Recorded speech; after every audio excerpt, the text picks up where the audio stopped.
Sometimes I look at myself and think that I talk like an old man, and I try and act wise and so, like I understand the world and the nature of who I am. And it's not the case. I'm still very young, and I'm still trying to understand the self concept, and I'm watching my life just unravel and unfold as it goes. And I learn more and more every day that I understand very little about myself, and the idea of self, of who you are, this concept of who you think you are, it is just a pure illusion in the way the Buddhists say. And I think we live in a culture, and it's maybe built into the human mind to have this idea of self, to have a thought, in image, kind of an ideal, whatever it is this concept of who you think you are. And who you think you are is far less interesting than who you actually are, and who you actually are prevails way more than who you think you are. And when you live by who you think you are, and you strive towards that, and you embody yourself in who you think you are, you're very rigid. And life is flux. Life is constantly changing. As you just look at yourself, if you are a worldly person, if you don't just lock yourself in your basement and do nothing all the time, if you live in the world and interact and communicate and have a job, you notice that things are just always happening. Things are always changing. Nothing's ever the same. Nothing's ever structured, and nothing lasts for that long. Even little epochs and parts of your life that you've been working the same job for like 2 years, 3 years, you see within that job how much things change. And then you go on to another job, or then you move to another location, you have a family. Things are like constantly evolving. Things are constantly changing. But what we don't, and what a mistake is within the human mind, is we don't adapt to that change, and we filter how we see the world and how we interact with it through the thought process, through who we think we are. And I always remember a really good thing by a really like mind-boggling thing my therapist said. My Jungian analysis, and he was like, Alex, I'm far more interested in who you are than who you think you are. And this is what this video is about, and it comes from that concept. And I contemplated on that thought. I thought about it, and I was like, what does that mean? How does that apply into my life? And the only way I can really articulate that now and understand it, and is you realize that this ideal and this thought is just a mere illusion, and it comes from being indoctrinated into like a culture and to society by your parents, by the way you interact with your friends, and their like attitudes and desires that you pick up and that you wrap around your insecurities to avoid them, and this picture of sense of self of who you want to be, like, evolves in this process, this developmental process of just living life and being a human.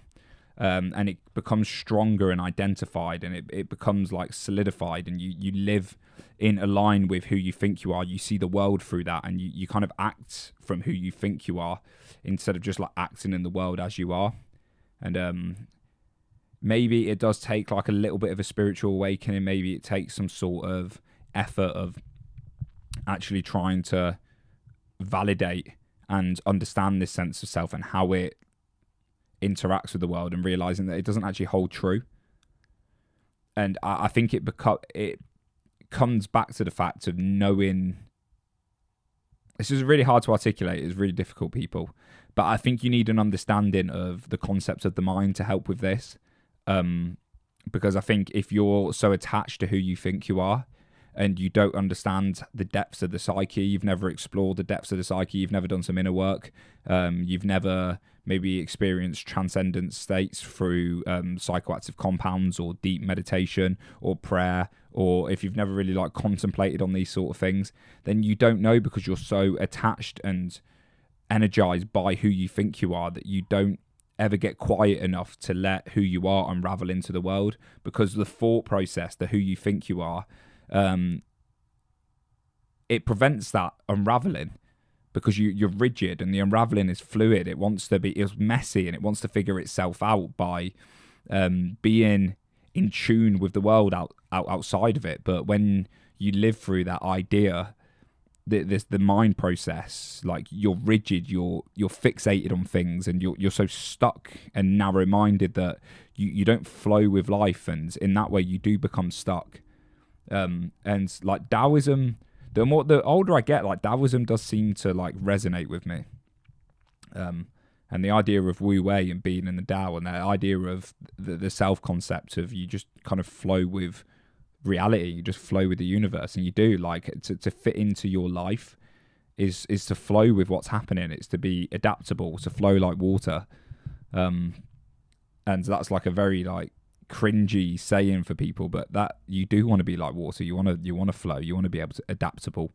And if there's a rock in a way, what does water do? It rather finds a path, or it beats against the rock until it erodes it away. Like water always finds a way. And when you embody yourself, when you allow yourself to flow through life, it always finds a way. It always finds a way to merge with the stream of things and to move forward. It always adapts to its container. But when you're rigid, when you're attached to an identity and you're attached to a narrative of who you are, you are no longer fit into the container. It's like kind of like it's become ice. It's become a certain shape, and it smashes against a rock, and then it doesn't melt. It doesn't move around it. It just bashes up against this rock and bashes up against this rock. But whereas you become more flow-like, as you become more like water, you move around the rock and you get into the nooks and crannies of it, and you erode it from the inside. And there's like obstacles in your life and things that are happening, responsibilities that you need to take on, just the adversities of life. They become easier when you step out of the way of being the rigid sense of self, and you really do kind of like be more natural and flowy.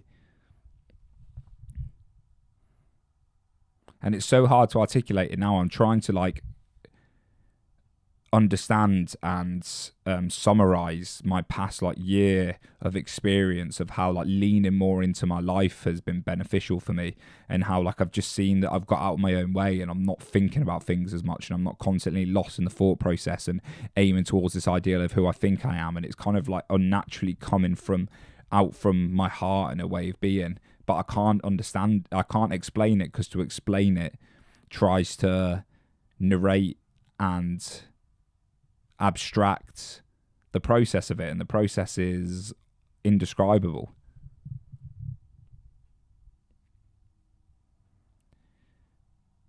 There's part of me that wants to speak about anxiety, and how anxiety is really that strong sense of self, of worry, of concern about what people are going to think about them, concern about the future. And it's in this real defense state, and it's very rigid. It's very like, makes you very stuck. And I don't experience anxiety as much anymore. Like I barely experience anxiety in the way I used to. And that's because I am less rigid. I'm less attached to the identity, and I can be more fluid. I could go on a whole lot of tangent about what the psyche looks like in terms of like Jungian terms, like the unconscious, and how it's made up of complexes, subpersonalities, and archetypal patterns. But I don't think it's necessarily helpful. I quite like keeping these videos applicable and trying to keep them practical to day-to-day life. I like the theory and I like the complexity of studying psychological theory, but I think that has been designed to help me come back to the simple, to explaining the simple, and to applying the complexity leads you to a clearer understanding of the simple. And I think that's what psychology is good for, what psychotherapy is good for, what spirituality is good for. It's to get lost in the abundance and the complexity and the unexplainable, and bring it back down to where your feet stand, and to where you can act and apply things in the material world, and to make things of yourself. Life is just interesting, and it is very interesting as you look back. And I don't know if you want to sit here now and just reflect on like how far you've come and who you are compared to what you was like, and your insecurities now and your anxieties now, and what your life looks like compared to what it used to be 5 years ago. And you can never think of who you're going to be. the idea of who you are just breaks down, and it's more of an unlearning thing, and then allowing nature to flow through you. That's everything I've got to say today, guys. Hope everyone has had a good day. My dog has actually just barged in the room. It's pretty good timing. Duds, come here. Say hello. Hello, Dudders. Watch this, guys. He's got this duck and he's super obsessed with it. And then he gets you to throw it. But yeah, thank you very much for listening, guys. And I'll see you all in the next episode or video.